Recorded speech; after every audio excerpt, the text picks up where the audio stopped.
এখানে একজন জালেম শাসক ছিলেন, তার নাম হচ্ছে গৌর গোবিন্দ। নাম শুনেছেন? তার সময় মুসলিমদের উপর প্রচন্ড নির্যাতন হতো। এক ব্যক্তির সন্তান জন্ম হওয়ার ঘটনায় সে গরু জবাই করে মানুষকে খাওয়াতে চেয়েছিল, এতে করে তার সন্তানকে তার চোখের সামনেই জবাই করে মেরে ফেলা হয়েছে। এগুলো ইতিহাসে লেখা আছে, আমরা পড়েছি, আল্লাহ ভালো জানেন, আমরা এগুলো হিস্ট্রির মধ্যে পড়েছি। তো তিনি সোনারগাঁ চলে যান। সোনারগাঁ গিয়ে তৎকালীন বাংলার শাসককে তিনি বিচার দেন। তিনি কিছু ফোর্স পাঠান, সাথে পাঠিয়ে দেন এই ইয়েমেন থেকে আগত এই যে শাহজালাল রাহিমাহুল্লাহ এবং তার 360 জন। প্রথমে ছিল 210 জন। রাস্তায় আস্তে আস্তে আস্তে আস্তে দাওয়াতি কাজ করতে করতে করতে করতে আরো বেশ কিছু অনুসারী তার হন, তার হাতে বায়াত গ্রহণ করেন এবং 360 জনের একটা বাহিনী তিনি গঠন করেন। শুধু আধ্যাত্মিকত্বেই তিনি আল্লাহর মারিফতওয়ালা মানুষ ছিলেন এমন নয়, বরং চলতি পথে মানুষকে দাওয়াতও দিয়েছেন।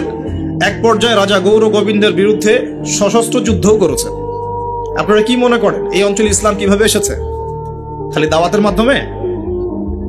আমি এখন যা দিচ্ছি এটা দাওয়াত, আমি যা দিচ্ছি এটা দাওয়াত। আমি আপনাকে নামাজের দাওয়াত দিতে পারি, কিন্তু নামাজ আমি এখানে প্রতিষ্ঠা করতে পারবো না। আমার কথা কি বুঝতে পারছেন? কিন্তু ওমর রাদিয়াল্লাহু আনহুর যুগে নামাজ প্রতিষ্ঠিত ছিল। কেউ নামাজ না পড়লে শাস্তি প্রদান করা হতো। যখন আপনি নামাজ না পড়লে মুসলিমদেরকে শাস্তি দিতে পারবেন, বালেগ বিনা ওজরে নামাজ পড়ছে না, নামাজের ওয়াক্ত হয়ে গেছে, হাইয়া আলাস সালাহ, আজান হচ্ছে, দোকান খুলে ব্যবসা করছে, যখন ওই দোকানে গিয়ে চার্জ করতে পারবেন তখন সালাত কায়েম হয়েছে। এখন আমরা সালাতে দাওয়াত দিচ্ছি, ভাই নামাজের দিকে আসেন। বিগত 100 বছরের অবস্থা আমি ব্যাখ্যা করবো ইনশাল্লাহ সামনে, এটা বলে শেষ করি। তিনি শুধু দাওয়াতই দেন নাই, মানুষের আধ্যাত্মিক বিষয়গুলো পরিবর্তন করেছেন। তার অনুসারীদেরকে নিয়ে সেখানে এসেছেন। ইতিহাসের বইগুলোতে লেখা আছে সেই রাজা জাদুবিদ্যায় পারদর্শী ছিল, জাদুবিদ্যায় পারদর্শী ছিল। ব্রহ্মপুত্র নদী থেকে শুরু করে সুরমা পর্যন্ত প্রত্যেক নদীর নৌযান তিনি বন্ধ করে দেন, যাতে শাহজালাল রাহিমাহুল্লাহ এখানে আসতে না পারে। যখন ইমানের সৈনিকরা মাঠে নামে তখন কুফররা ভয় পায় না? পায় কি পায় না? তো তারাও ভীত ছিল তখন, কারণ যখন আপনি জুলুম করবেন কারো উপরে না, তখন অটোমেটিকলি আপনার মনের মধ্যে একটা ভয় কাজ করবে। যখন আপনি কারো প্রতি জুলুম করবেন অটোমেটিকলি মনের মধ্যে একটা ভয় কাজ করবে আপনার। যখন আপনি শিরক করবেন মনের মধ্যে ভয় কাজ করবে। যখন আপনি নবী সুন্নতের খেলাফ চলবেন, ইসলামের এগেইনস্টে শত্রুতা করবেন, মনের কোথায় জানি একটা অজান্তে একটা ভয় কাজ করবে, না জানি আল্লাহ কবে আমাকে ধরেন, হবে না? আর যখন আপনি ভিতর থেকে পবিত্র এবং ভিতর থেকে শক্ত, যে না আমি ইমানের উপর আছি, আল্লাহর হুকুম আহকাম পালন করছি, নবী সুন্নত মেনে চলছি, ইসলামের দাওয়াত দিচ্ছি, আপনার ভিতরে কোথায় জানি একটা কনফিডেন্স থাকবে যে আল্লাহ আমার সাথে আছে। আর কেউ থাক না থাক, আল্লাহ আমার সাথে আছে। দুনিয়াতে না হোক, আল্লাহ পরকালে আমার সাথে আছে। দুনিয়া আখিরাত উভয় জাহানেই আল্লাহ পাক সাথে থাকবেন ইনশাআল্লাহ। তো জাদুবিদ্যা কাজ করলো না। বলা হয়, এটা সত্য মিথ্যা আমরা জানি না, বলা হয় যে নৌযান ছাড়াই আল্লাহ পাকের কুদরতে, আল্লাহ পাক তার কুদরত কিন্তু তার বান্দার মধ্যে প্রকাশ করতে পারেন যাকে ইচ্ছা। তিনি নদী পার হয়েছেন, তার সৈন্যদেরকে নিয়ে পার হয়েছেন, এটা বলা হয়ে থাকে। আল্লাহ ভালো জানেন, আমরা সত্য মিথ্যা বলতে পারবো না। এরপরে এখানে সর্বশেষ যেটা পদক্ষেপ নেওয়া হয়েছিল, লোহা দিয়ে জাদু করা হয়েছে, শিল দিয়ে জাদু করা হয়েছে। এই শিলের জাদু কে ভাঙতে পারবে, এই কথা শাহজালাল রাহিমাহুল্লাহ তার অনুসারীদেরকে বলছিলেন যে তোমাদের মধ্যে যে ব্যক্তি ফজরের নামাজ কোনোদিন কাজা করো নাই, সে উঠে আজান দিলে ইনশাআল্লাহ আল্লাহ পাক এই জাদু নষ্ট করবেন। সম্ভবত নাসির উদ্দিন নামক একজন ব্যক্তি, বুরহানুদ্দিন, শুকরিয়া স্যার, বুরহানুদ্দিন নামক একজন ব্যক্তি, তিনি দাঁড়িয়ে বলেন যে আমি কোনোদিন ফজরের নামাজ কাজা করি নাই। চিন্তা করতে পারেন, উম্মার বিজয় কাদের হাতে হয়েছে? বেনামাজিদের হাতে, আমাদের মতো বেনামাজিদের হাতে। আমরা যারা পর্দা করি না আমাদের হাতে, আমরা যারা সুদ খাই আমাদের হাতে, আমরা যারা ব্যভিচার করছি, পরকিয়া করছি, জেনা করছি, মাদক খাচ্ছি, এই তরুণ সমাজ, আমাদের হাতে কি উম্মার বিজয় হবে? কি মনে হয় আপনাদের? একদিনও ফজরের নামাজ কাজা হয়নি, সেই ব্যক্তি উঠে আজান দিয়েছেন, সুবহানাল্লাহ। আর শাহজালাল রাহিমাহুল্লাহ তখন বলেছিলেন যে শিল হট, মানে এটা ভেঙে যাওয়ার জন্য। এই শিল এবং হট একত্রিত হয়ে পরবর্তীতে আস্তে আস্তে সিলেট নামটা হয়েছে। তার আগের নাম ছিল জালালাবাদ। কি নাম ছিল? জালালাবাদ। এই যে ইতিহাসগুলো কতজন মানুষ জানে? তিনি একজন তাওহীদপন্থী মানুষ ছিলেন, আল্লাহর ওলি ছিলেন, আল্লাহর মারিফতওয়ালা মানুষ ছিলেন। অনুসারীদেরকে নিয়ে তিনি শুধু দাওয়াতই দেন নাই, জালেমের প্রাসাদ পর্যন্ত চলে গেছেন যুদ্ধ করতে করতে, করেন নাই? এই যে ইসলাম কিভাবে প্রতিষ্ঠা হলো দেখেন, আর শেষের 100 বছরে কি হলো? ওই 1200 বছরের ইতিহাস আমরা ভুলে গেলাম, কি হলো শেষের 100 বছর? আমি আপনাদেরকে ফাইন্ড আউট করছি। দেখুন, লাস্ট 100 বছরে আমাদের মুসলিম উম্মার প্রথম যে সমস্যাটা হয়েছে এটা হলো আমরা কোরআন এবং সুন্নাহর যে পরিপূর্ণ জ্ঞান অর্জন, এই জ্ঞান অর্জনের পিছনে পর্যাপ্ত মেহনত করছি না। এটা 1 নম্বর পয়েন্ট। আমরা কি সবাই কোরআন পড়তে জানি? হলফ করে বলতে পারবেন প্রত্যেক ব্যক্তি, আপনারা যারা শুনছেন আমার লেকচার, সবাই কোরআন তেলাওয়াত করতে পারেন বিশুদ্ধ করে? তারপরে যদি জিজ্ঞাসা করি আমরা কতজন কোরআনের অন্তত একটা পারা মুখস্থ করেছি, হাত উঁচু করতে পারবেন? তারপর যদি প্রশ্ন করি আমাদের মধ্যে কতজন জীবনে অন্তত একটা বার আলিফ লাম মিম থেকে মিনাল জিন্নাতি ওয়ান নাস পর্যন্ত অর্থ সহ পড়েছি অন্তত একবার আল্লাহর কিতাব, হাত উঁচু করতে পারবেন? আমাকে উত্তর দেন। তাহলে বিগত 100 বছরের উম্মার অবস্থা এমন হবে না কেন? আমরা কতজন ব্যক্তি 5 ওয়াক্ত নামাজ পড়ি? উঁচু লেভেলের কথাবার্তা বলে আসলে লাভ নাই মাহফিলগুলোতে। আমি এটা শিখেছি মাহফিলে এসে। প্রথম দিকে আমি খুব হাই থটের কিছু লেকচার দিতাম, পেট্রো ডলার কেন্দ্রিক, জায়নিজম কেন্দ্রিক, জিউসদেরকে নিয়ে, প্যালেস্টাইন ইস্যু নিয়ে, আরো বড় বড় কিছু ইস্যুস, ওয়ার্ল্ড অ্যাফেয়ার্স নিয়ে। পরে দেখলাম যে আসলে আমরা এমন একটা জায়গায় আছি, এখানে আমাকে প্রশাসনের অনেক ভাই অনেক হেল্প করেছে, অনেক রাজনৈতিক নেতৃবৃন্দ আমাকে অনেক হেল্প করেছে, সমাজ নেতা আমাকে অনেক হেল্প করেছে, আমাদের আলেম ওলামাদের মধ্যে অনেকেই, হকপন্থী অনেক ওলামায়ে কেরাম আমাকে কাছে ডেকে নিয়ে অনেক হেল্প করেছে। বুঝিয়েছে যে কথাগুলো মানুষ বুঝতে পারবে না সেগুলো পাবলিকলি বলার কোনো মানে হয় না। পরে আমিও ফিল করলাম যে আসলেই তাই। যেখানে আমি আলোচনা করছি ওইখানকার মানুষ নামাজ পড়ছে না, আমি সেখানে গিয়ে কিভাবে ইকোনমিক বিষয়গুলো বোঝাবো? আমি এমন একটা জায়গায় লেকচার দিচ্ছি যেখানকার মানুষ কোরআন তেলাওয়াত করতে জানছে না, আমি কিভাবে কোরআনের হুকুম আহকামগুলো প্রতিষ্ঠানের কথা বলবো? আমরা এমন একটা জায়গায় বসে আছি যে আমরা সবাই নবীর সুন্নত অনুযায়ী দাঁড়িয়েও রাখছি না। এটা তো একটা সুন্নত আমল, জীবনের প্রত্যেক ক্ষেত্রে সুন্নতের কথাই বলছি না, নিজের দেহের কথাই বলছি, সেখানেও আমরা পিছিয়ে পড়ছি। তাহলে আমি উঁচু লেভেলের কথাবার্তা কিভাবেই বলতে পারি? তখন নিজেকে আরো গুটিয়ে নিলাম, নিয়ে আবার প্রাথমিক অবস্থা থেকে আলোচনা করা শুরু করব। সালাত কেন্দ্রিক, পড়াশোনা কেন্দ্রিক, যাকাত কেন্দ্রিক, সাওম কেন্দ্রিক, শিরক, তাওহীদ, আকীদা, ঈমান, সুন্নত, এগুলো কেন্দ্রিক। এই মাহফিলের সিজনে আমি এগুলোই বলেছি, এর বাইরে কিছু বলিই নি এখন, কারণ মনে করছি যে এগুলো বলার মতো পরিবেশ নাই। আমাদের সবার আগে দরকার জ্ঞানের বিপ্লব। সর্বপ্রথম যেটা প্রয়োজন এই উম্মার, সেটা হলো জ্ঞানের বিপ্লব। প্রত্যেক ব্যক্তিকে আল কোরআন তেলাওয়াত করা শিখতে হবে আগে। ওয়াদা করেন, রাজি আছেন কিনা? প্রত্যেক ব্যক্তিকে আল কোরআনুল কারীম বিশুদ্ধ করে তেলাওয়াত করা শিখতে হবে আগে, ইনশাআল্লাহ। ইনশাআল্লাহ যদি আমি আগামী বছর আসি, আমি 5টা কাজ আপনাদেরকে দিয়ে যাচ্ছি। আগামী বছর এসে আমি 5টা কাজ আগে নিব, তারপর আলোচনা হবে। 1 নাম্বার, সবাইকে বিশুদ্ধ কোরআন তেলাওয়াত করা শিখতে হবে, 1 নাম্বার।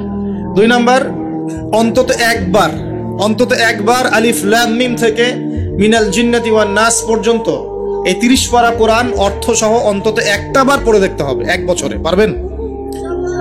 আমি হিসেব করে দেখেছি, যদি প্রত্যেক দিন আপনি 20টা করে আয়াত তেলাওয়াত করতে পারেন এবং 20টা আয়াতের অর্থ পড়তে পারেন, আপনি 1 বছরে আল কোরআন শুরু থেকে শেষ পর্যন্ত অর্থ সহ পড়তে পারবেন। দৈনিক 20টা আয়াত পড়া খুব কঠিন। প্রত্যেক ফরজ নামাজের পরে যদি 4টা করে আয়াত পড়েন তাও 16টা আয়াত হয়, 20টা আয়াত হয়, সরি। 5 ওয়াক্ত ফরজ সালাতের পরে যদি আমরা 4টা করে আয়াত তেলাওয়াত করি, যে কোনো 4টা আয়াত একদম শুরু থেকে নিয়ে 4টা করে আয়াত পড়ি এবং অর্থগুলো পড়ি, 5 ওয়াক্ত নামাজ শেষে আমরা 20টা আয়াত তেলাওয়াত করে ফেলব। খুব কঠিন। 2 নাম্বার কাজ। 3 নাম্বার হচ্ছে আমাদের প্রিয় নবী মুহাম্মদুর রাসূলুল্লাহ সাল্লাল্লাহু আলাইহি ওয়াসাল্লামের জীবনী গ্রন্থ অন্তত একটা বার 1 বছরে পড়ে দেখতে হবে। পারা যাবে ইনশাআল্লাহ? একটা বইয়ের নাম বলে দেব, আর রাহিকুল মাখতুম। কি নাম? আর রাহিকুল মাখতুম। যদি বই কিনতে না পারেন, সামর্থ্য না থাকে, আমাকে বলেন, কিনে দেব ইনশাআল্লাহ। প্রয়োজনে আমরাই কিনে দেব, তাও পড়েন। আর রাহিকুল মাখতুম এই বইটা হচ্ছে 1182টা বইয়ের মধ্যে প্রথম পুরস্কার প্রাপ্ত বই। লেখক হচ্ছেন আল্লামা শফিউর রহমান মুবারকপুরী রাহিমাহুল্লাহ। অন্তত এই বইটা পড়তে পারবো না? নবীর জীবনী জানার কোনো প্রয়োজন নাই ভাই। শোনেন, আমি যদি এখনই জিজ্ঞাসা করি আপনাদেরকে, বাংলাদেশ ন্যাশনাল ক্রিকেট টিমের টেস্ট অধিনায়কের নাম কি বলেন? মাশাআল্লাহ।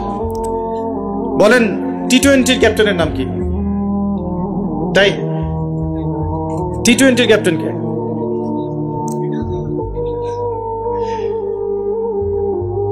ওডিআই ক্যাপ্টেন কে? আর্জেন্টিনার 3 জন প্লেয়ারের নাম বলতে পারবেন?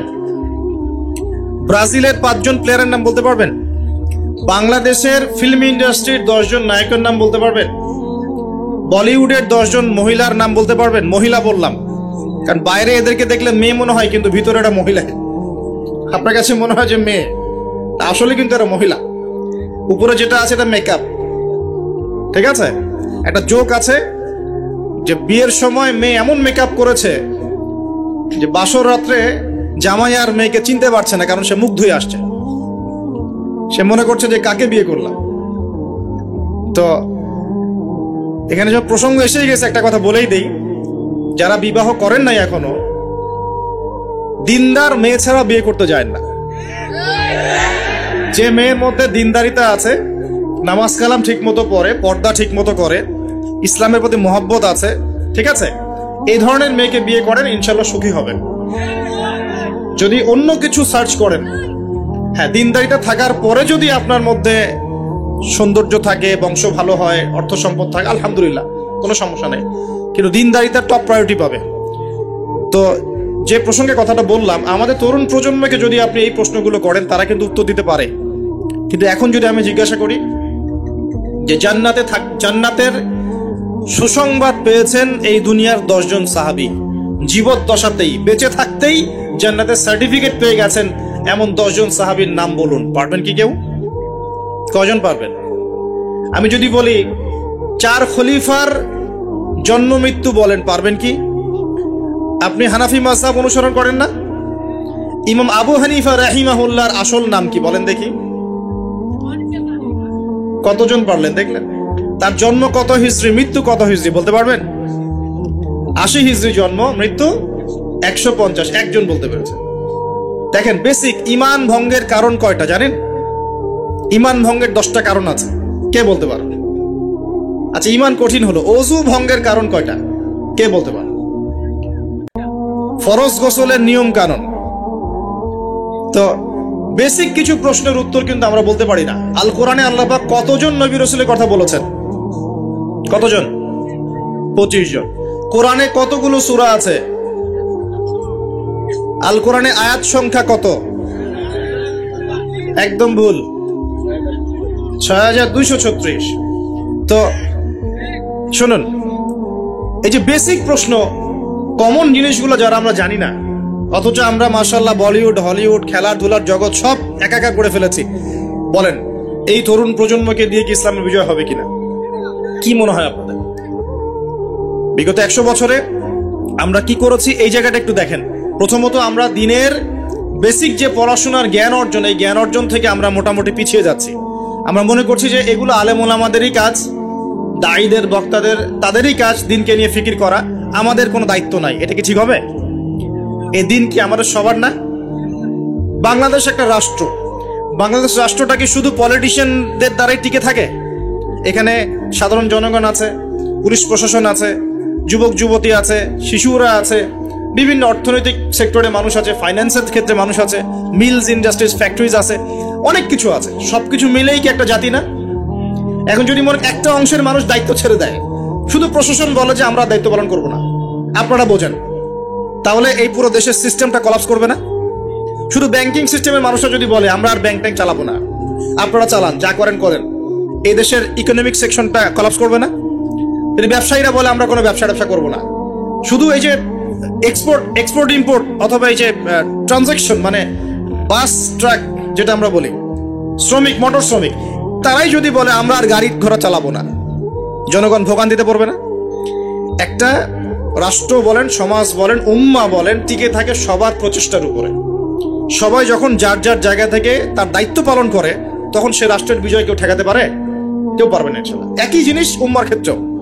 আমরা যদি মনে করি যে আমরা এটা আলেম ওলামাদেরই কাজ, হ্যাঁ, হাফেজে কোরআন তারাই কোরআন চর্চা করবে, যিনি মুফতি মুহাদ্দিস তারাই ইসলাম নিয়ে পড়ে থাকবে, আমরা কিছু জানি না, তাহলে সমস্যা। আমাদের বেসিক জ্ঞান সবাইকে অর্জন করা উচিত। রাসূল সাল্লাল্লাহু আলাইহি ওয়াসাল্লাম বলেন, তালাবুল ইলমি ফরিদা আলা কুল্লি মুসলিম। প্রত্যেক মুসলমানের উপরে দ্বীনের জ্ঞান অর্জন করাটা ফরজ করা হয়েছে। আমরা কি পড়াশোনা করবো ইনশাআল্লাহ? একটু বেসিক পড়াশোনা করবেন, কোরআন পড়াটা শিখুন। অন্ততপক্ষে নবী সাল্লাল্লাহু আলাইহি ওয়াসাল্লামের 40টা হাদিস মুখস্থ করেন। বেসিক কিতাবগুলো পড়েন, যেমন রিয়াদুস সালেহিন, বুলুগুল মারাম, মিশকাতুল মাসাবি, হাদিসে আরবাঈন, ফয়জুল কালাম, বেসিক বইগুলো একটু পড়ার চেষ্টা করেন। নবীর সিরাতগুলো পড়েন, ইসলামের ইতিহাসগুলো পড়েন, আকীদার বইগুলো পড়েন। এরপরে আপনি কোনো মাসআলায় ঠেকে গেলে ইমাম সাহেব আছেন, আলেম আছেন, মুহাদ্দিস আছেন, মুফতিরা আছেন, তাদেরকে জিজ্ঞাসা করবেন এবং তাদের সাথে পরামর্শ না করে দিন পালন করবেন না, অবশ্যই পরামর্শ করবেন। আল্লাহ পাক তৌফিক এনায়েত করুন। কাজ দিয়ে যাচ্ছি, কোরআন তেলাওয়াত শিখতে হবে, নবীর জীবনে একবার পড়তে হবে, একবার টপ টু বটম কোরআনের অর্থ পড়বেন। আরেকটা কাজ দিব, সেটা হলো নবী সাল্লাল্লাহু আলাইহি ওয়াসাল্লামের 40 হাদিস কমপক্ষে মুখস্থ করতে হবে। পারা যাবে ইনশাআল্লাহ? 1 বছর সময় থাকলো, পারবেন তো ইনশাআল্লাহ? উম্মার পিছিয়ে পড়ার কারণ প্রথমত জ্ঞান থেকে পিছিয়ে পড়া। শুধু এই জ্ঞান নয়, আমরা কিন্তু অনেক ক্ষেত্রে বিশ্বে যে জ্ঞানগুলো মানে প্রয়োজন হচ্ছে, যেমন আইসিটি, আপনার medical science, engineering, philosophy, economics, geopolitics, যে বিশ্বকে ডিল করতে যে জ্ঞানগুলো দরকার, এই জ্ঞানগুলো অর্জনের ক্ষেত্রেও কিন্তু আমরা অনেকে পিছিয়ে পড়ছি না? পড়ছি কিনা?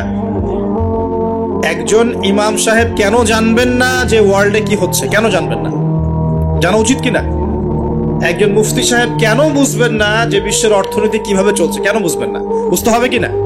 না হলে বিশ্বকে আমি ডিল করবো কিভাবে? অতএব এই জেনারেল সেকশনের পড়াশোনা এটাও ফেলে দেওয়া যাবে না। কথা বুঝতে পারছেন? জেনারেল সেকশনের পড়াশোনাটাকেও ফেলে দেওয়া যাবে না, বরং এই পড়াশোনাটাকে ইসলামের সাথে কম্বাইন্ড করে আপনাকে আগামীতে চলতে হবে। পারা যাবে ইনশাআল্লাহ? আল্লাহ পাক তৌফিক দেন। অনেকে ভাই দেখি নামাজ শুরু করেছেন, এখন মাদ্রাসায় ভর্তি হতে যাচ্ছেন, এদিকে আপনি অনার্স পড়া শুরু করেছেন, হ্যাঁ, মাস্টার্স দিচ্ছেন, বলছেন এখন আর অনার্স মাস্টার্স ভালো লাগে না, আমি সব বাদ দিয়ে মাদ্রাসায় পড়তে হবে। সবাই কি মাদ্রাসায় পড়তে পারবে? সম্ভব? আপনি যে সাবজেক্টে পড়ছেন ওই সাবজেক্টে পড়াটা শেষ করে ওই জ্ঞানটাকে আপনি ইসলামের কল্যাণে কাজে লাগানোর চেষ্টা করেন। আমরা যদি চাই যে আমাদের দুনিয়ার সাফল্য আসুক, পরকালে মুক্তি পাই, তো যেখান থেকে পিছিয়ে পড়েছি ওই জায়গাগুলো পূরণ করতে হবে। 1 নাম্বার পিছিয়ে পড়েছি আমরা জ্ঞান অর্জনের চর্চা থেকে। আমি রিকোয়েস্ট করব প্রত্যেক মুসলমান ভাই যেন দিনের অন্তত বেসিক পড়াশোনাগুলো করেন, জ্ঞান অর্জন করেন। আল্লাহ পাক তৌফিক এনায়েত করুন। আমিন। সবচেয়ে বেশি প্রয়োজন আমাদের জ্ঞানের বিপ্লব, এবং এই জ্ঞান চর্চার মধ্য দিয়ে ইনশাআল্লাহ আমরা সমাজ পরিবর্তন করবো ইনশাআল্লাহ তাআলা। দেখুন, আইয়ামে জাহিলিয়াতের সেই 23 বছর পরিবর্তন হয়েছে কোরআন এবং সুন্নাহর জ্ঞানের মাধ্যমে। কিন্তু নবী সাল্লাল্লাহু আলাইহি ওয়াসাল্লাম এই কোরআন সুন্নাহর জ্ঞানকে সাহাবীদের মধ্যে ছড়িয়ে দিয়েছেন, এবং তারা সেই জ্ঞানের আলোকে তাদের ব্যক্তি জীবন পরিবর্তন করেছেন, তাদের পরিবার পরিবর্তন করেছেন, তাদের আকীদা বিশ্বাস পরিবর্তন করেছেন। দুনিয়ার যে বস্তুবাদিতা, এখান থেকে পরকালের চেতনা জাগ্রত হয়েছে। আল্লাহ পাকের আদেশের সামনে আত্মসমর্পণের চেতনা নিয়েছেন। এক পর্যায়ে তারা কিন্তু দিনের জন্য সংগ্রাম করেছেন, কষ্ট স্বীকার করেছেন। প্রয়োজনে তারা কিন্তু মক্কা থেকে হিজরত করে মদিনাতেও চলে গেছেন। মানে তারা সবকিছুই করেছেন, কিন্তু শুরুটা হয়েছিল কি দিয়ে? জ্ঞানের চর্চার মধ্য দিয়ে। তাহলে আমাদের প্রথম কি দরকার ভাই? কোরআন এবং হাদিসের কেন্দ্রিক জ্ঞানের চর্চা। আল্লাহ পাক সবাইকে করার তৌফিক এনায়েত করুন। আমিন। আর এই জ্ঞান চর্চাটার কথা বলি, একা একা হবে না, ওস্তাদ লাগবে কিনা? টিচার লাগবে, ওস্তাদ লাগবে। যে সেক্টরে জ্ঞান অর্জন করছেন সেখানকার ওস্তাদদের সাথে সুসম্পর্ক রেখে বরেণ্য উলামায়ে কেরামদের সাথে সহবতে থেকে আপনি জ্ঞানের চর্চা করেন ইনশাআল্লাহ তাআলা। আল্লাহ পাক আপনার জ্ঞানে বরকত দান করুন, আমি দোয়া করি। দ্বিতীয় যে বিষয়টা আমরা পিছিয়ে পড়েছি বিগত 100 বছরে, সেটা হলো আমরা জানি অনেক কিছুই, জানা অনুযায়ী আমল সবাই করি না। এটা হচ্ছে দ্বিতীয় রিজন। আমরা অনেক সময় অনেক বড় বড় কথা বলি, কিন্তু কথা অনুযায়ী কাজ নাই। অনেক কিছু জানি ঠিকই, কিন্তু আমল করতে পারি না। আমরা একটা সূত্র ফলো করলেই জানা অনুযায়ী আমল করতে পারবো ইনশাআল্লাহ। আমি কি সূত্রটা বলে দিব? সূত্রটা হচ্ছে, একজন ব্যক্তিত্ব আছে আমাদের সামনে, সেই ব্যক্তিত্বকে হুবাহু কপি পেস্ট করতে হবে। কাট পেস্ট আছে না? কপি পেস্ট এরকম কপি পেস্ট করতে হবে একজন ব্যক্তিত্বকে, তার নাম মুহাম্মদুর রাসূলুল্লাহ সাল্লাল্লাহু আলাইহি ওয়াসাল্লাম। আজকে রাত্রে লেকচার শুনলেন, বাসায় গিয়ে ঘুমাবেন, এমনি এমনি ঘুমাবেন না। ঘুমানোর আগে বিসমিল্লাহ বলে লাইটটা অফ করবেন, বিছানাটা বিসমিল্লাহ বলে ঝাড়বেন, ঠিক আছে? ওয়াশরুম থেকে পারলে ওযু করে আসবেন। মশারি দিচ্ছেন, লাইটস অফ করছেন, পাত্র যেগুলো আছে সেগুলো একটু ঢেকে রাখবেন বিসমিল্লাহ বলে, দরজা লাগাবেন বিসমিল্লাহ বলে। এরপর 3 বার পড়বেন সূরা ইখলাস একবার, সূরা ফালাক একবার, সূরা নাস একবার, পরে হাত একত্রিত করে ফু দিয়ে কা মাসাহ করবেন। এই কাজটা 3 বার করবেন। একবার আয়াতুল কুরসি পড়বেন, সূরা বাকারার 255 নম্বর আয়াত, আল্লাহু লা ইলাহা ইল্লা হুয়াল হাইয়ুল কাইয়ুম, এটা শেষ পর্যন্ত। এরপর সূরা বাকারার শেষের 3টা আয়াত পড়বেন, লিল্লাহি মা ফিস সামাওয়াতি, এখান থেকে ফানসুরনা আলাল কওমিল কাফিরিন পর্যন্ত। তারপর ডান কাতে পাশ ফিরবেন, বলবেন আল্লাহুম্মা বিইসমিকা আমুতু ওয়া আহইয়া। হাত নিবেন, হাতে গুনতে থাকবেন সুবহানাল্লাহ সুবহানাল্লাহ সুবহানাল্লাহ 33 বার, আলহামদুলিল্লাহ আলহামদুলিল্লাহ আলহামদুলিল্লাহ 33 বার, আল্লাহু আকবার আল্লাহু আকবার আল্লাহু আকবার 34 বার। ঘুমিয়ে যাবেন। এখন যদি আপনি 6 ঘন্টা ঘুমান, আপনি নবী সাল্লাল্লাহু আলাইহি ওয়াসাল্লামের সুন্নত অনুযায়ী ঘুমিয়েছেন, প্রত্যেক ঘন্টা ঘুমানোর জন্য আল্লাহ আপনাকে নেকি দিবে ইনশাআল্লাহ। এমনি ঘুমালে নেকি হতো না, রেস্ট নেওয়া হতো। আমি একজন ব্যক্তিত্বের কথা বলছি, যার প্রতিটা কাজ অনুসরণ করলে ইনশাআল্লাহ জানা অনুযায়ী আমলটা হয়ে যাবে, আল্লাহর কাছে আমরা মাকবুল হব ইনশাআল্লাহ। পারা যাবে ইনশাআল্লাহ। ঘুম থেকে উঠলেন, এমনি এমনি উঠে চলে যাবেন না। উঠেন, বসেন, বসে ঘুমের ভাব দূর করেন, দূর করে বলবেন আলহামদুলিল্লাহিল্লাযী আহইয়ানা বা'দামা আমাতানা ওয়া ইলাইহিন নুশুর। এবার বাথরুমে যান। বাথরুমে গিয়েই বাথরুমে ঢুকে গান গাওয়া শুরু করবেন না। বাথরুমে ঢুকেই বাম পা দিয়ে ঢুকবেন, ঢোকার সময় বলবেন বিসমিল্লাহ আল্লাহুম্মা ইন্নী আউযু বিকা মিনাল খুবসি ওয়াল খাবাইস। বাথরুমে কিন্তু জিন শয়তান থাকে। বাথরুমে কি থাকে? বিজ্ঞান এটা প্রমাণ করতে পারে নাই, এগুলো নাসা বিশ্বাস করবে না, কিন্তু আল্লাহর রাসূল যেহেতু বলেছেন আমরা বিশ্বাস করব। বিজ্ঞান কি সব আবিষ্কার করতে পেরেছে? বিজ্ঞান কি সব আবিষ্কার করতে পেরেছে? বিজ্ঞানের আবিষ্কার কত পার্সেন্ট? এই মহাবিশ্বের 1%ও না। মহাবিশ্বের 1%ও না। আমাদের দেহের মধ্যেই যে রূহটা আছে, এই রূহটার কি কোনো ব্যাখ্যা করতে পারা গেছে? রূহটা কেমন, কঠিন না তরল না বায়বীয়, ব্যাখ্যা করা গেছে? ইয়াসআলুনাকা আনির রূহ কুলির রূহু মিন আমরি রাব্বি ওয়া মা উতীতুম মিনাল ইলমি ইল্লা কলিলা। আল্লাহ পাক বলছেন, হে নবী, তারা তোমাকে রূহ সম্পর্কে জিজ্ঞাসা করে, আত্মা সম্পর্কে জিজ্ঞাসা করে, তুমি বলে দাও এটা তোমার রবের আদেশ মাত্র। রবের আদেশে এসেছে, আদেশেই চলে যাবে। আর এ বিষয়ে তোমাদেরকে বেশি জ্ঞান দেয়া হয় নাই। তাহলে এই জ্ঞান কি দেয়া হয়েছে আমাদেরকে? জ্ঞান দেয়া হয় না। আর জ্ঞান কি আমরা নিজেরাই প্রডিউস করি না আল্লাহ পাক জ্ঞান দেন? কোনটা? আল্লাহ পাক কি বলছেন? আল্লামাল ইনসানা মা লাম ইয়ালাম। মানুষকে আল্লাহ পাক সেই জ্ঞান শিক্ষা দিয়েছেন যা মানুষ জানতো না। তার মানে সৃষ্টিগতভাবে আমরা জ্ঞানী ছিলাম না। আদম আলাইহিস সালামকে সৃষ্টি করে আল্লাহ পাক কি করছেন? ওয়া আল্লামা আদামাল আসমা কুল্লাহা। আমি আদমকে সৃষ্টি করে তাকে সমস্ত নাম শিক্ষা দিয়েছি, আল্লাহ পাক বলছেন। তা আদম আলাইহিস সালাম কি সৃষ্টিগতভাবে জ্ঞানী ছিলেন, নাকি আল্লাহ পাক তাকে জ্ঞানী করেছেন? কোনটা? আল্লাহ পাক জ্ঞানী করেছেন। সো জ্ঞান কার পক্ষ থেকে আসে? আল্লাহর পক্ষ থেকে। এটাই হচ্ছে ওয়াকুলিল হাক্কু মির রাব্বিকুম, হক বা সত্য জ্ঞান তোমার রবের পক্ষ থেকে আসে। ফালা তাকুনান্না মিনাল মুমতারিন, তুমি সন্দেহবাদীদের অন্তর্ভুক্ত হয়েও না, আল্লাহ পাক বলছেন। তো বাথরুমে জিন থাকে এটা বিশ্বাস করলাম তো। এবার দোয়াটা পড়লেন, এবার আপনি ইস্তেনজা সারলেন, তারপরে বের হওয়ার সময় বলছেন গুফরানাকা। কি বলছেন? গুফরান। আরেকটা দোয়া আছে, আলহামদুলিল্লাহিল্লাযী আযহাবা আনিল আযান ওয়া আফানি গুফরানাকা। ওযু করবেন, ওযুর আগে বলবেন বিসমিল্লাহ। ওযু করার সময় খুব বেশি পানি অপচয় করবেন না, কারণ অপচয়ে সবচেয়ে পটু জাতি এখন মুসলিমরা। অপচয়ে সবচেয়ে পটু জাতি মুসলিমরা। রাষ্ট্রীয় সম্পদ অপচয় করে, গ্যাস অপচয় করে, তেল অপচয় করে, পানি অপচয় করে, সময় অপচয় করে, সবই অপচয় করে। নিজের হায়াত অপচয় করে। এই তরুণ যুব সমাজ নিজের হায়াত অপচয় করে। অপচয় করে না? অনলাইন কত হায়াত খেয়ে ফেলছে আমাদের। আর ওখানে গেলে আপনি কতটুকু ভালো পাবেন? ভালো যতটুকু পাবেন তার চেয়ে বেশি খারাপ পাবেন। ভালো যতটুকু পাবেন তার চেয়ে বেশি খারাপ পাবেন। হয়তো বলতে পারেন, ভাই আপনাদের লেকচার শুনছি অনলাইনে। শুনছেন ঠিক আছে, লেকচার শোনার মাঝখানে অ্যাড চলে আসে না? লেকচার শুনলেন, ভালো কথা, আলহামদুলিল্লাহ। একটু পর দেখবেন একটা নগ্ন মেয়ের ভিডিও চলে আসতেছে, একটা গান চলে আসতেছে। আর এগুলো সব অ্যালগোরিদম কিন্তু মুসলিমরা আবিষ্কার করেছিল। এখন সেই অ্যালগোরিদম নিয়ে পশ্চিমারা কি করেছে, অ্যালগোরিদম দিয়ে আপনার ব্রেনটাকে সেট করা হয়েছে। মানে আপনি যেই ভিডিওটা একটু বেশি সময় দেখবেন, ঠিক আছে, বা যে বিষয়ে একটু কথাবার্তা বলবেন, দেখবেন সেটা ওরা ক্যাচ করে আপনি যখন পরে এই ফেসবুকে ঢুকবেন, দেখবেন সেই ভিডিও আপনার সামনে, ওই সিমিলার ভিডিও আপনার সামনে আসতেই আছে। ওরা কিন্তু অ্যালগোরিদম দিয়ে আপনাকে ট্রেস করেছে। মানে আপনি ফেসবুক চালাচ্ছেন না, ফেসবুক আপনাকে চালাচ্ছে এখন। কথা বুঝতে পারছেন? আচ্ছা, আসুন সামনে যাই। এবার ওযু করলেন, প্রথমে বিসমিল্লাহ বললেন, শেষে বলবেন কি, আশহাদু আল্লা ইলাহা ইল্লাল্লাহ ওয়াহদাহু লা শারীকা লাহু ওয়া আশহাদু আন্না মুহাম্মাদান আবদুহু ওয়া রাসূলুহু। তার আগে মেসওয়াক করে নেবেন। কি করবেন? মেসওয়াক মানে ব্রাশ, ঠিক আছে, কোনো সমস্যা নেই। ব্রাশ করছেন, ওকে, আদায় হয়ে গেছে ইনশাআল্লাহ। মুখ পরিষ্কার করা, দুর্গন্ধ দূর করা। এই যে ওযু করলেন সুন্দর করে নবী সাল্লাল্লাহু আলাইহি ওয়াসাল্লামের মতো, আল্লাহর নবী বলছেন যে ওই ব্যক্তির জন্য জান্নাতের 8টা দরজা খুলে যাবে ইনশাআল্লাহ। জান্নাতের 8টা দরজা ওই ব্যক্তির জন্য খুলে যাবে ইনশাআল্লাহ তাআলা। এবার আপনি কাপড় পরছেন, এমনি পড়লেন নাকি নাই, পড়ার সময় ডান দিক থেকে পড়ছেন এবং বলছেন আলহামদুলিল্লাহিল্লাযী কাসানি হাযা ওয়া রাযাকানিহি মিন গায়রি হাওলিন মিন্নি ওয়ালা কুওয়া। আপনি কাপড় পরলেও নাকি পাচ্ছেন আলহামদুলিল্লাহ। আয়না দেখছেন, ফ্রেশ হচ্ছেন, চুল আঁচড়াচ্ছেন, আপনি ডান দিক থেকে স্টার্ট করেন।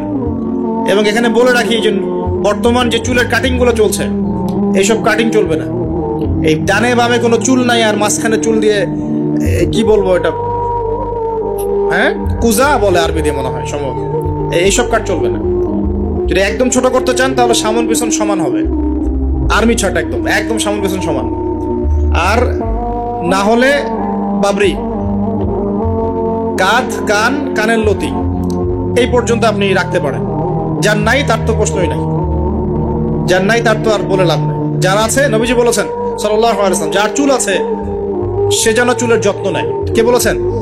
দেখেন, ইসলাম আপনাকে চুল আঁচড়ানো শিখিয়েছে। আপনি ইসলামে কি চাচ্ছেন? ইসলাম এমন একটা দিন বা জীবন ব্যবস্থা যেখানে আপনি জীবনের প্রতিটা বিষয়ের সমাধান তো পাবেনই, ইভেন আপনি চুল কেমন করে আঁচড়াবেন সেটাও ইসলাম আপনাকে শিখাবে ইনশাআল্লাহ। হায়েজ হয়েছে, নেফাস হয়েছে, হ্যাঁ, ওযু ইস্তেঞ্জা করেছেন, টয়লেট করেছেন, কিভাবে পবিত্রতা অর্জন করবেন, গোসল ফরজ হয়ে গেছে, কিভাবে গোসল করবেন, কিভাবে নামাজ পড়বেন, কিভাবে পরিবার চালাবেন, কেমন করে ব্যবসা করবেন, কেমন করে সমাজ চালাবেন, কোন বিষয়টা বলা বাকি আছে কোরআন এবং হাদিসে? বলেন তো, একটা বিষয় দেখাতে পারবেন যেটা কোরআন এবং সুন্নায় নাই? এটাই তো প্রমাণ করে যে ইসলাম আল্লাহ রাব্বুল আলামিনের পক্ষ থেকে নাজিলকৃত সর্বশ্রেষ্ঠ এবং আসমানি গ্রন্থ, আসমানি দিন, যেটা আল্লাহ পাক জমিনবাসীর জন্য নাজিল করেছেন। কিভাবে আপনি কম্পেয়ার করবেন কোনটা সত্য কোনটা মিথ্যা? আপনি সবগুলো ধর্মগ্রন্থ নিয়ে বসে দেখেন যে প্রত্যেকটা ধর্মগ্রন্থের মধ্যে কি জীবনের প্রতিটা বিষয়ের সমাধান আছে কি নাই, ঘেটে দেখেন। যদি দেখেন যে না, সবগুলো ধর্মগ্রন্থ ঘেটেছি, শুধু কোরআন এবং হাদিসে পেয়েছি যেখানে প্রতিটা বিষয়ের সমাধান আছে, তাহলে নিঃসন্দেহে এটা আল্লাহ পাকের পক্ষ থেকে এসেছে। সহজ। আর যখন জেনে যাবেন এটা আল্লাহর পক্ষ থেকে এসেছে, তখন আমাদের কর্তব্য তার সামনে আত্মসমর্পণ করা। আল্লাহ পাক আমাদের সবাইকে পরিপূর্ণ মুসলমান হওয়ার তৌফিক দান করুন। ওযু শেষ, এবার যাবেন নামাজে যাওয়ার সময় বাসা থেকে বের হচ্ছেন, আল্লাহর রাসূল শিখিয়েছেন আপনাকে বলতে হবে বিসমিল্লাহি তাওয়াক্কালতু আলাল্লাহ ওয়ালা হাওলা ওয়ালা কুওয়াতা ইল্লা বিল্লাহ। বের হলেন, আপনার সাথে একজন ফেরেশতা থাকবেন ইনশাআল্লাহ, শয়তান দূরে চলে যাবে ইনশাআল্লাহ। মসজিদে যাচ্ছেন, যাওয়ার সময় চুপচাপ থাকবেন না, দোয়া পড়বেন, জিকির করবেন। একটা দোয়া আছে, এটাও পড়তে পারেন, আল্লাহ নবী পড়তেন।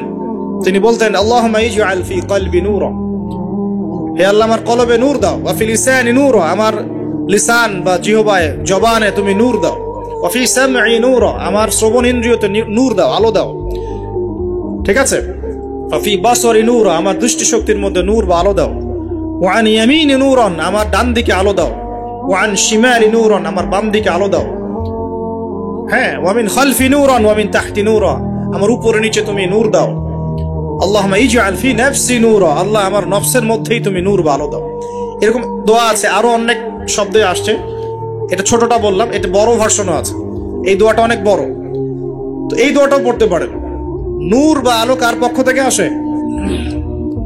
দুনিয়াতে যদি আমরা এই জাহেলি পরিবেশে অন্ধকারাচ্ছন্ন সমাজে আমরা যদি আলো চাই, আল্লাহর নূর ছাড়া কোনো গতি নাই। আল্লাহ পাক নূর দিলে আপনি আলো পাবেন। আল্লাহ পাক খিদর আলাইহিস সালামকে নূর দিয়েছিলেন না? নৌকা কেন ফুটা করছেন মানুষ বুঝতে পারছে না, খিদর আলাইহিস সালাম বুঝতে পারছেন ফুটা না করলে সমস্যা আছে, জলদস্যু নিয়ে যাবে। মনে আছে গল্পটা? কোন সূরায়? কোন সূরা? সূরা কাহফ। বাচ্চাকে কেন হত্যা করলেন মানুষ বুঝতে পারছে না, মুসা আলাইহিস সালামও বুঝতে পারছেন না। খিদর আলাইহিস সালাম বলছেন এই বাচ্চাকে হত্যা না করলে বড় হয়ে বড় কাফের হতো, আর পুরো বাবা মাকেও পর্যন্ত কাফের বানাতো। দেয়ালটা কেন নির্মাণ করলেন মুসা আলাইহিস সালাম বুঝতে পারছেন না। খিদর আলাইহিস সালাম বলছেন এই দেয়াল নির্মাণ না করলে এর নিচে এতিম 2 বাচ্চা রেখে যাওয়া বাবা মার সম্পত্তি ছিল, মানুষরা নিয়ে চলে যেত, এই কারণে করেছে। তো যা সবাই বুঝবে না, যা সবাই দেখবে না, যা সবাই উপলব্ধি করতে পারবে না, আপনি যদি সেটা দেখতে চান, শুনতে চান, উপলব্ধি করতে চান, তাহলে আল্লাহর নূর লাগবে। কি লাগবে? আর আল্লাহ পাকের নূর এমনি এমনি আসবে না।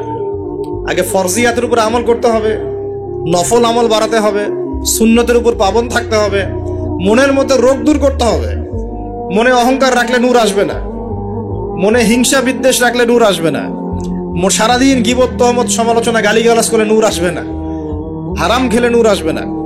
এক কথায় তাসকিয়া বা আত্মশুদ্ধি অর্জন না করতে পারলে নূর আসবে না। আর আল্লাহর নূরওয়ালা মানুষদের কাছে গেলে ইনশাআল্লাহ নূর আসবে। এরকম মানুষ তো খুঁজে পাওয়া এখন মুশকিল না? আমরা মোটামুটি সবাই দিন দিন কেমন জানি বস্তুবাদী হয়ে যাচ্ছে। বস্তুবাদী মানে দুনিয়ার ফিকিরটা বেশি, দুনিয়া ঠিক রেখে তারপর পরকাল করতে চাই, তাই না ভাই? আল্লাহ পাক আমাদেরকে বোঝার তৌফিক দেখ যে এই দুনিয়ার জীবনটা সংক্ষিপ্ত এবং চিরস্থায়ী নয়। আমাদের প্রতিটা কাজ পরকালীন স্বার্থে করা উচিত। আল্লাহ পাক বোঝার তৌফিক দান করুন। নামাজ পড়তে যাবেন, এবার নামাজের মধ্যে চেষ্টা করবেন আজান এবং একামত এর মাঝখানে বেশি বেশি দোয়া করার জন্য। নবীজি বলেছেন আজান একামতের মাঝখানে দোয়াগুলো আল্লাহ পাক ফেরত দেন না। আজান একামতের মাঝখানে যে কোনো দোয়া করবেন ইনশাআল্লাহ আল্লাহ পাক কবুল করবেন, যদি আপনার রিজিকটা হালাল হয়। আল্লাহ পাক তৌফিক দান করুন, আমিন। তারপরে নামাজে দাঁড়ালেন, একামত হয়ে গেছে। এখন কি নামাজ কি আমরা 4 মিনিটে 4 রাকাত নামাজ শেষ করে দিব? আমরা কি 3G 4G 5G নামাজ পড়বো, নাকি নবী সাল্লাল্লাহু আলাইহি ওয়াসাল্লামের মতো ধীর স্থির ভাবে নামাজ পড়বো? কোনটা? আর নামাজের যে কিছু মাসআলা আছে, এই মাসআলা ইখতিলাফি মাসআলাগুলো কি নিয়ে কি আমরা পড়ে থাকবো, নাকি নামাজের ভিতরে যে প্রাণ, আধ্যাত্মিকত্ব, ইহসান, মারিফত এগুলোর ফিকির করবো? কোনটা বলেন? হাত কোথায় বাঁধবো, পায়ে পা লাগাবো কি লাগাবো না, আমিন জোরে বলবো না আস্তে বলবো, আর কি রফুল ইয়াদান করবো কিনা, ব্যাস এই তো আমাদের মাসালা, নাকি? এইগুলো নিয়েই তো আমরা মোটামুটি মসজিদ তো ভাগ করে দিয়েছি মাশাআল্লাহ অনেক, নাকি? এবং সেগুলোকে আমরা মনে করি যে আমরা জিহাদ করেছি সমাজের মধ্যে। হ্যাঁ, উম্মার ঐক্য নষ্ট হয়ে গেছে। উম্মার ঐক্য কি হয়েছে? নষ্ট হয়ে গেছে। এভাবে আস্তে আস্তে উম্মার ঐক্য নষ্ট করা হয়েছে। আর উম্মার ঐক্য যে নষ্ট হোক এটা কারা চাইবে? ইসলামের বন্ধুরা না শত্রুরা? আমরা সবাই মিলে যদি এই পুরো বাঙালি জাতি এবং আমার উম্মা যারা আছি মুসলিম, আমরা সবাই ঐক্যবদ্ধ থাকি, আমাদেরকে কি হারানো খুব সহজ, নাকি বিভক্ত হয়ে গেলে সহজ? তো বিভক্ত হয়ে যায় এটা কারা চাইবে? নিঃসন্দেহে ইসলামের দুশ্মনরাই চাইবে। তো আমরা বিভক্ত হয়ে যাচ্ছি কারণে অকারণে। তো দেখুন নামাজের মূল জিনিসটা কি? আল্লাহকে পাওয়া। নামাজে দাঁড়িয়েছি, নামাজে কতটুকু মনোযোগ থাকে, কি পড়ি বুঝি কিনা, সূরা ফাতিহার অর্থ বুঝি কিনা, সেজদায় আল্লাহকে পাই কিনা, আমি দোয়া করলে আমার চোখ দিয়ে পানি ঝরে কিনা, তেলাওয়াত বুঝি কিনা, রুকু ধীরস্থির ভাবে করি কিনা, সেজদা ধীরস্থির ভাবে করি কিনা, নামাজে কি আমি চুরি করি, এগুলো খেয়াল রাখতে হবে। স্থিরতা থাকবে। অনেকে দেখি নামাজে রুকু করেন, রুকু থেকে মাথা না তুলেই তাবাস করে সেজদায় চলে যান, করেন কিনা? এটা নামাজ চুরি করা। এই নামাজ আল্লাহর কাছে কবুল হয় না। একটা হাদিসে আসছে বহু নামাজি আছে যাদের নামাজ শেষ হওয়ার পরে নামাজটাকে নিয়ে তাদের মুখের উপর নিক্ষেপ করে দেওয়া হয়। বলে নাউজুবিল্লাহ। আমরা কি এমন নামাজি হতে চাই? নবী সাল্লাল্লাহু আলাইহি ওয়াসাল্লাম নামাজে দাঁড়াতেন, দুনিয়া ভুলে যেতেন, দুনিয়ার ফিকির থাকতো না, কোনো পা ফুলে যেত, তিনি টেরি পাচ্ছেন না। একটা হাদিসে আসছে নবী সাল্লাল্লাহু আলাইহি ওয়াসাল্লাম এক রাকাতের মধ্যে প্রায় 4.5 পারা কোরআন তেলাওয়াত করেছেন। আমরা তো এতটুকু পারবো না, আমরা জানি, কিন্তু অন্তত পক্ষে 10টা আয়াত যদি পড়ি, একটা সূরাও যদি পড়ি, এটাকে ধীর স্থির ভাবে পড়া যাবে কিনা? যাবে না? একটু অর্থটা বুঝে পড়া যায় না? আমরা যখন সূরা ফাতিহা পড়ি, আল্লাহ পাকের সাথে আমরা কিন্তু কথোপকথন করি। আপনি কি জানেন? এই হাদিসে শুনেন, যখন আল্লাহু আকবার বলে দাঁড়াই এবং সূরা ফাতিহা সানার পরে সূরা ফাতিহা স্টার্ট করি, আমরা বলি আলহামদুলিল্লাহি রাব্বিল আলামিন, আল্লাহ পাক উত্তর প্রদান করেন, বলেন হামিদানি আব্দি। আমরা বলি আর রহমানির রহিম, আল্লাহ পাক বলেন ইসনা আলাইয়া আব্দি। আমরা বলি মালিকি ইয়াউমিদ্দিন, আমরা বলি যখন আল্লাহ পাক তার উত্তর দেন, বলেন মাজ্জাদানি আব্দি। আমরা বলি ইয়াকা না'বুদু ওয়া ইয়াকা নাস্তাঈন, আল্লাহ পাক বলেন হাযা বাইনি ওয়া বাইনা আব্দি। আমরা দোয়া করি, বলি ইহদিনাস সিরাতাল মুস্তাকিম সিরাতাল লাযীনা আন'আমতা আলাইহিম গায়রিল মাগদুবি আলাইহিম ওয়ালাদ-দাল্লিন। এরপর আল্লাহ পাক বলেন ওয়ালি আব্দি মা সাআলা, আমার বান্দা যে পথ চেয়েছে আমি তাকে তা দিলাম। এই যে নামাজে আল্লাহর সাথে আমরা মোনাজাত করি, মোনাজাত মানে আল্লাহর সাথে চুপে চুপে কথা বলা। মোনাজাত মানে কি? শুধু এটাকেই মোনাজাত বলে না, মোনাজাত মানে আল্লাহর সাথে চুপে চুপে কথা বলা। আমরা আল্লাহর সাথে ফিস ফিস করে ভাবে নামাজে কথা বলি, কতজন ফিল করি? প্রিয় ভাইরা, নামাজ পড়বো ধীর স্থির ভাবে। ওয়ামা খালাকতুল জিন্না ওয়াল ইনসা ইল্লা লিয়াবুদুন, আল্লাহ পাক বলছেন আমি মানুষ আর জিন জাতিকে শুধুমাত্র আমার ইবাদত করার জন্যই সৃষ্টি করেছি। সো এত তাড়াহুড়ার কিছু নাই, নামাজ পড়তেই দুনিয়া আসছি, আল্লাহর হুকুম আহকাম পালন করতেই দুনিয়া আসছি। একটু হোক না, দোকানটা 5টা মিনিট পরেই না হয় খুললেন, ঠিক আছে, ক্ষেত খামারে 5টা মিনিট পরেই না হয় গেলেন, কি এমন হয়ে যাবে? ফরজ নামাজটা অন্তত পক্ষে ধীর স্থির ভাবে পড়েন, বাসায় গিয়ে আপনি সুন্নত পড়তে পারেন, কোনো সমস্যা নেই। নফল নামাজ আপনি ইচ্ছা মতো পড়েন, আল্লাহ পাক তৌফিক দান করুন। নামাজ শেষ, নামাজ শেষ হয়ে আমরা কি উঠে চলে আসব, নাকি একটু সুন্নত আছে? নামাজ শেষ করার পর আরো সুন্নত আছে। নামাজ শেষ করার পরে একবার বলতে হয় আল্লাহু আকবার, তারপর 3 বার বলতে হয় আস্তাগফিরুল্লাহ আস্তাগফিরুল্লাহ আস্তাগফিরুল্লাহ। একবার বলতে হয় আল্লাহুম্মা আনতাস সালাম ওয়া মিনকাস সালাম তাবারাকতা ইয়া যাল জালালি ওয়াল ইকরাম। আরো বলতে হয় আল্লাহুম্মা আইন্নি আলা যিকরিকা ওয়া শুকরিকা ওয়া হুসনি ইবাদাতিকা। এগুলো পড়তে হবে না? গুরুত্বপূর্ণ সুন্নত। যখন সুন্নতের উপর আমল না করব, তখন তো সারা জীবনের সুন্নত প্রতিষ্ঠা হবে না। তারপরে একবার আয়াতুল কুরসি পড়তে হয়। নবীজি বলেছেন সাল্লাল্লাহু আলাইহি ওয়াসাল্লাম, যে ব্যক্তি প্রত্যেক ফরজ নামাজের পর আয়াতুল কুরসি তেলাওয়াত করে, মৃত্যু ছাড়া জান্নাতে যাওয়ার জন্য কোনো বাধা নাই তার। আলহামদুলিল্লাহ, মরে গেলে জান্নাতে চলে যাবে ইনশাআল্লাহ। এরপরে আরো আছে আল্লাহুম্মা লা মানিআ লিমা আ'তাইত ওয়া লা মু'তিয়া লিমা মানা'ত ওয়া লা ইয়ানফা'ু যাল জাদ্দি মিনকাল জাদ। আরো অনেক দোয়া কালাম আছে। 33 বার সুবহানাল্লাহ, 33 বার আলহামদুলিল্লাহ, 33 বার আল্লাহু আকবার, তারপর কালিমা শাহাদা, তারপরে একবার সূরা ফালাক, একবার সূরা নাস, একবার সূরা ইখলাস। এগুলো পড়ে উঠে আসবেন। আমরা কিন্তু এই সুন্নগুলোর চাইতে এখন ওই মোনাজাতকে বেশি গুরুত্ব দিই, তাই না? মোনাজাত করলেন, উঠে চলে গেলেন, তার সুন্নতগুলো আমল করবে কে? মোনাজাত তো অপেক্ষায় বসে আছেন, সালাম ফিরানো হয়ে গেছে, ব্যাস মোনাজাত 1 মিনিট শেষ, আলহামদুলিল্লাহ শেষ করলেন, কিন্তু সুন্নতগুলো আমল করবে কে? সুন্নতটা কি সরে গেল না? আমি তর্ক করতে আসিনি এই বিষয় নিয়ে। করেন বুঝলাম, আপনি করেন, ঠিক আছে করেন, কিন্তু সুন্নত আমলটা করবে কে? এই জিকির আজগার তাসবিহ তাহলিল গুলো কে পড়বে? তাহলে ওগুলো তো পড়তে হবে নাকি? ওগুলো তো পড়তে হবে। তাসবিহ তাহলিল জিকির আজগার শেষ করেন, আল্লাহ পাক তৌফিক এনায়েত করুন, আমিন। এরপরে আসেন, এবার যে নামাজ থেকে বের হয়ে গেলাম, এখন কেউ যাবে চাকরি ক্ষেত্রে, কেউ ব্যবসায়, কেউ পড়াশোনায়, হ্যাঁ, কেউ সমাজে, বিভিন্ন জন বিভিন্ন জায়গায় চলে যাব না নামাজ শেষে? আচ্ছা, এখন ঘুমালাম নবীর মতো, উঠলাম নবীর মতো, দাঁত ব্রাশ করলাম, মাশাআল্লাহ, মেসওয়াক করলাম, ওযু করলাম, ইস্তিনজা করলাম, নামাজে গেলাম, নামাজও পড়লাম, সবকিছু নবীর মতোই করলাম সাল্লাল্লাহু আলাইহি ওয়াসাল্লাম। এখন কি ব্যবসায় গিয়ে মাপে কম দিতে পারবো? বলেন, কথা বলেন। এখন আসল জায়গায় আসেন। নামাজ তো আলহামদুলিল্লাহ পড়লাম, জিকির আজগার করলাম, তাসবিহ তাহলিল করলাম, কুরআনও তেলাওয়াত করলাম, মাশাআল্লাহ, আল্লাহ পাককে বলে আসলাম আল্লাহ তোমারই ইবাদত করি, তোমার কাছেই সাহায্য চাই, আর কারো কাছে চাই না। এখন কি বের হয়ে আমি যখন চাকরিতে যাব বা ব্যবসায় যাব বা অন্যান্য সেকশনে যাব, এখন কি আমি ব্যবসায় গিয়ে মাপে কম দিতে পারবো কিনা? এখন কি আমি পণ্যে ভেজাল দিতে পারবো কিনা? এখন কি আমি মিথ্যা কসম করে পণ্য বিক্রি করতে পারবো কিনা? এখন চাকরি ক্ষেত্রে গেলে আমি কি ঘুষ নিতে পারবো কিনা? আমি কি সুদ খাইতে পারবো কিনা? আমি কি বাজারে কৃত্রিম সিন্ডিকেট তৈরি করতে পারবো কিনা? বাজারে একটা রেট চলছে, আমরা পলিসি করে দামটাকে মজুত করে বাড়াই দিলাম, মানুষকে একটা ভোগান্তিতে ফেললাম, পারবো কিনা?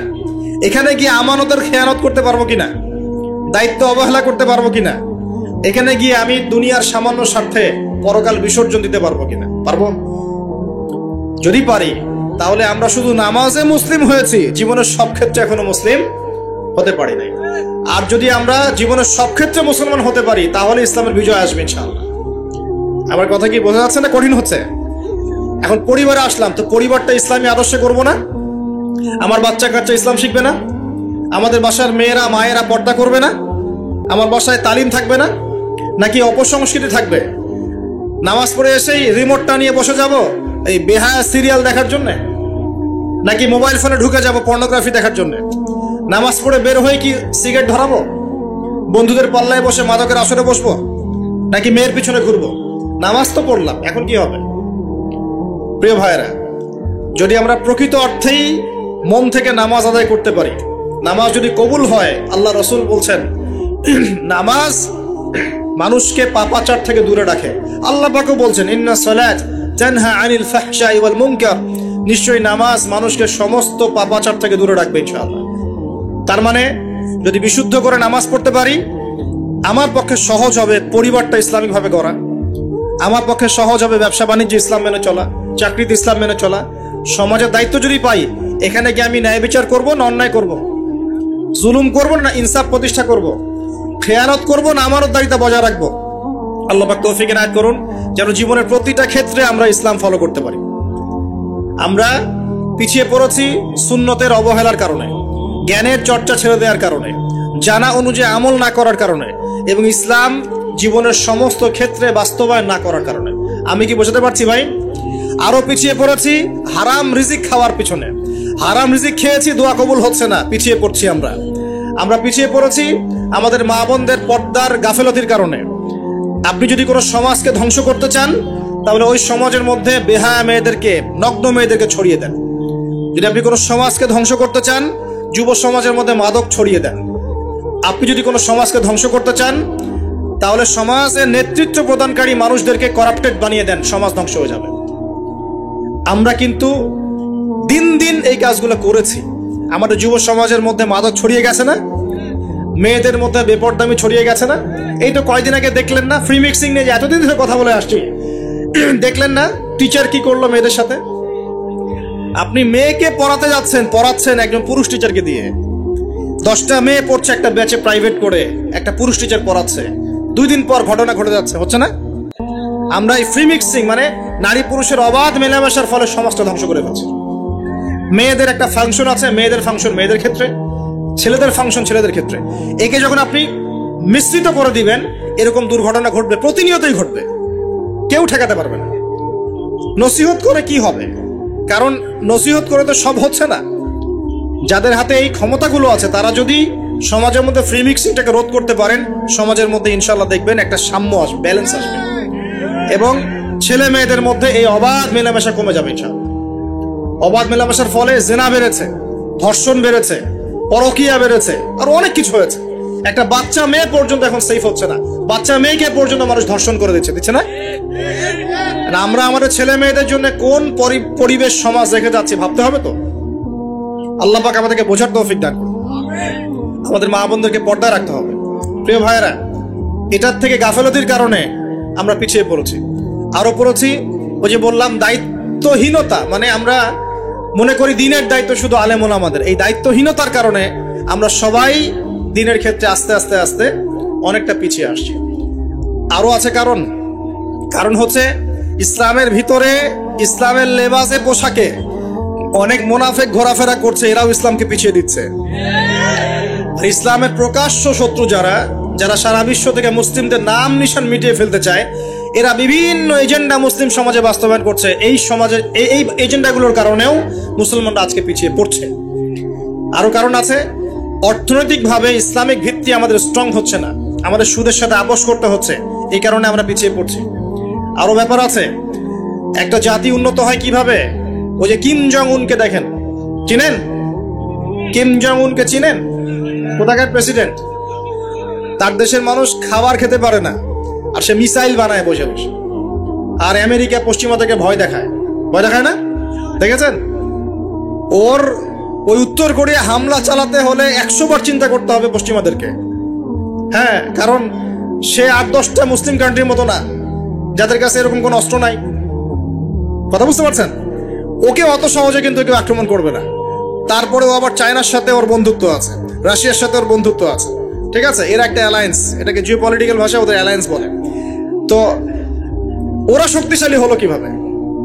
শুধুমাত্র ফাইন্যান্স দিয়ে না, এখানে পলিটিক্যাল ভিত্তি শক্ত, অস্ত্র শস্ত্র তাদের আছে। এখন বহির্বিশ্বের শত্রুরা ওদের দিকে চোখ তুলতে পারছে না, এত সহজ না। তো দেখেন আমাদের পিছিয়ে পড়ার এগুলোও কারণ আছে। মুসলিম কান্ট্রিগুলোর দিকে তাকায় দেখেন, কয়টা মুসলিম কান্ট্রি এইসব ক্ষেত্রে স্বয়ংসম্পূর্ণ? কয়টা কান্ট্রি দেখবেন? হ্যাঁ, বিশ্বকাপ আয়োজন করে বেড়াচ্ছে, বিশ্বকাপ ফুটবল আয়োজন করে বেড়াচ্ছে, পাশে ইয়েমেন সিরিয়ার মানুষ খেয়ে না খেয়ে মরে যায়, দেখার সুযোগ নেই। কি করছে? ওইখানে বেস ক্যাম্প দিয়ে রেখেছে পশ্চিমাদের জন্য, ওখানে বেস ক্যাম্প ঘাঁটি দিয়ে রেখেছে পশ্চিমাদের জন্য। এবং বহু মুসলিম কান্ট্রি যারা মানে আমাদের কাছে এখন আইডল হয়ে বসে আছে, ভিতরে ভিতরে ইহুদি খ্রিস্টানদের সাথে বন্ধুত্ব করে বসে আছে। তারা উঠতে বললে ওঠে, তারা বসতে বললে বসে, ওদের ইশারায় কাজ করে কি না? জিও পলিটিক্যাল ভিত্তি দুর্বল, ইকোনমিক ভিত্তি দুর্বল, ফাইন্যান্স দুর্বল, আর আমরা আধ্যাত্মিকত্ব তো দুর্বলই। তো সব মিলিয়ে এই যে 100 বছরে আমরা পিছিয়ে পড়লাম, এখানে 100টা কারণ খুঁজে বের করা যাবে, এত কারণ বলার সময় নেই। এখন প্রসঙ্গে আসেন, এভাবেই কি চলতে থাকবে না উত্তরণের কোনো পথ আছে? আমরা কি চাই যে আমরা সে আবার ওই ইসলামের সোনালী যুগে ফিরতে পারি? আমরা তো মনে হয় চাই না যে আবার ইসলাম ফিরে আসুক পরিপূর্ণরূপে। শোনেন, আমরা চাই বা না চাই, আল্লাহ রাব্বুল আলামিন তার নবীর মাধ্যমে জানিয়ে দিয়েছেন সভ্যতা শেষ হবে একজন নবীর হাতে, তার নাম নবী ঈসা ইবনে মারিয়াম। তিনি 40 বছর এই বিশ্ব শাসন করবেন, তার আগে কিয়ামত হবে না। এই যে আলামাতুস সাআ নিয়ে অনেক কথা আমি বলেছি, এটাও শুনে রাখেন, কিয়ামত হবে না ইনশাআল্লাহ ততদিন পর্যন্ত যতদিন পর্যন্ত নবী ঈসা ইবনে মারিয়াম আবার না আসছেন এবং 40 বছর বিশ্ব শাসন না করছেন। তিনি কোনো দেশ শাসন করবেন না, পুরো বিশ্ব শাসন করবেন। চিন্তা করতে পারছেন? এখন কি মনে হয় যে মুসলিমরা এরকম জায়গায় যাবে আবারও?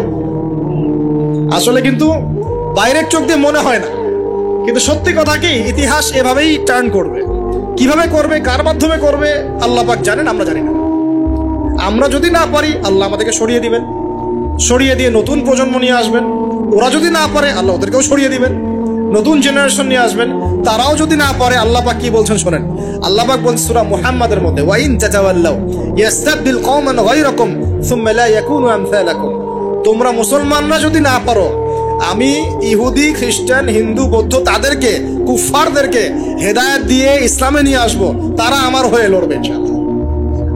এটা আল্লাহ পাকের হিকমা। দেখছেন না দিন দিন মানুষ মুসলিম হচ্ছে না?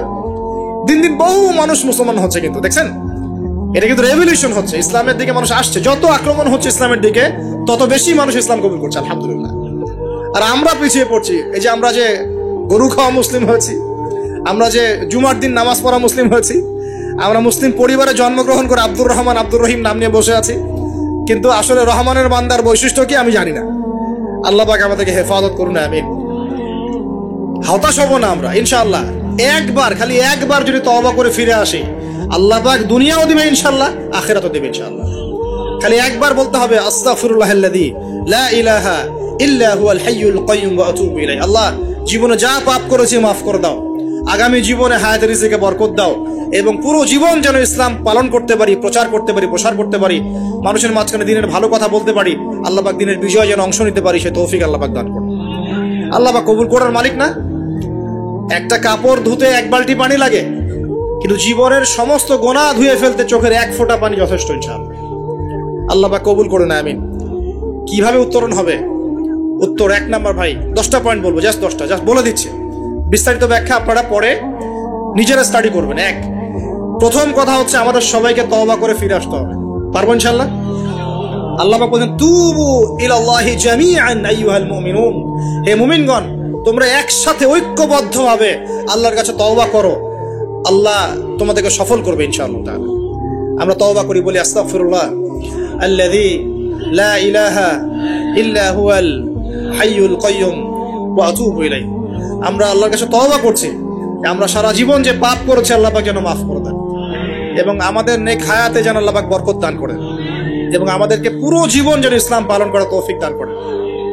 মধ্যমপন্থী হবেন, চরমপন্থী হবেন না, ইসলামের নামে কোনো সন্ত্রাসী কর্মকাণ্ডে যাবেন না, আবার শৈথিলতাবাদী হবেন না, গোলালু মার্কা মানে সব তরকারিতে গা ভাসিয়ে দিবেন না। মধ্যমপন্থী থাকবেন, ইনশাআল্লাহ দেখবেন ইসলামের বিজয় হবে ইনশাআল্লাহ। আল্লাহ পাক তৌফিক এনায়েত করুন। 1 নম্বর কাজ তওবা করে ফিরে আসা। 2 নম্বর, আমাদের সবাইকে দ্বীনের জ্ঞান চর্চা করতে হবে। রাজি আছি ইনশাআল্লাহ? আল্লাহ পাক তৌফিক এনায়েত করুন, আমিন। 3 নম্বর, অবশ্যই জানা অনুযায়ী সবাইকে আমল করার চেষ্টা করতে হবে, নবীর সুন্নত বাস্তবায়ন করতে হবে। তৌফিক এনায়েত করুন আল্লাহ পাক, আমিন। আল্লাহ পাক আমাকে আগে তৌফিক দান করুন, এরপর আপনাদের সবাইকে তৌফিক দান করুন, যাতে করে আমরা দিনের 24 ঘন্টা প্রতিটা কাজ নবী সাল্লাল্লাহু আলাইহি ওয়াসাল্লামের সুন্নাহ মতো করতে পারি, আমিন। 4 নম্বর, আমাদের সবাইকেই হালাল রিজিক খাওয়ার চেষ্টা করতে হবে। হালাল রিজিক অল্প হলেও এটাতেই তুষ্ট থাকতে হবে।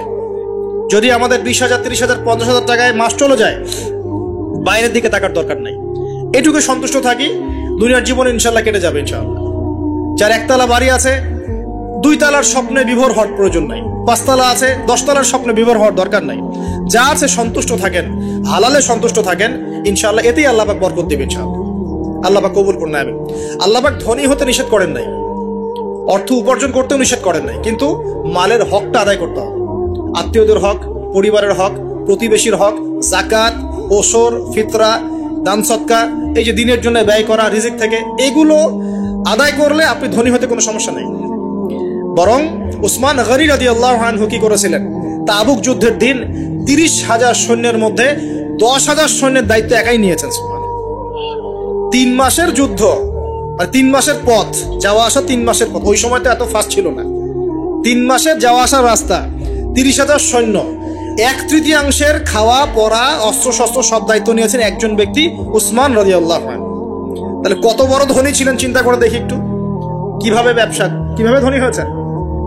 সুদ খেয়েছিলেন না ব্যবসা করেছেন? এই দেখেন, ইয়ামহাকুল্লাহু রিবা ওয়া ইউরবিস সাদাকাত, আল্লাহ পাক সদকায় বরকত দেন, রিবাকে ধ্বংস করে দেন। আর যারা সুদখোর তারা বলে ইন্নামাল বাইউ মিসলুর রিবা, সুদ আর ব্যবসা একই জিনিস, তারা বলে। আল্লাহ পাক বলছেন ওয়া আহাল্লাল্লাহুল বাই'a ওয়া হাররামা রিবা, আল্লাহ পাক সুদকে হারাম করেছেন, ব্যবসাকে কি করেছেন? হালাল। উসমান রাদিয়াল্লাহু আনহু ব্যবসায়ী ছিলেন, ব্যবসা করে দেখেন কি করেছেন, আলহামদুলিল্লাহ।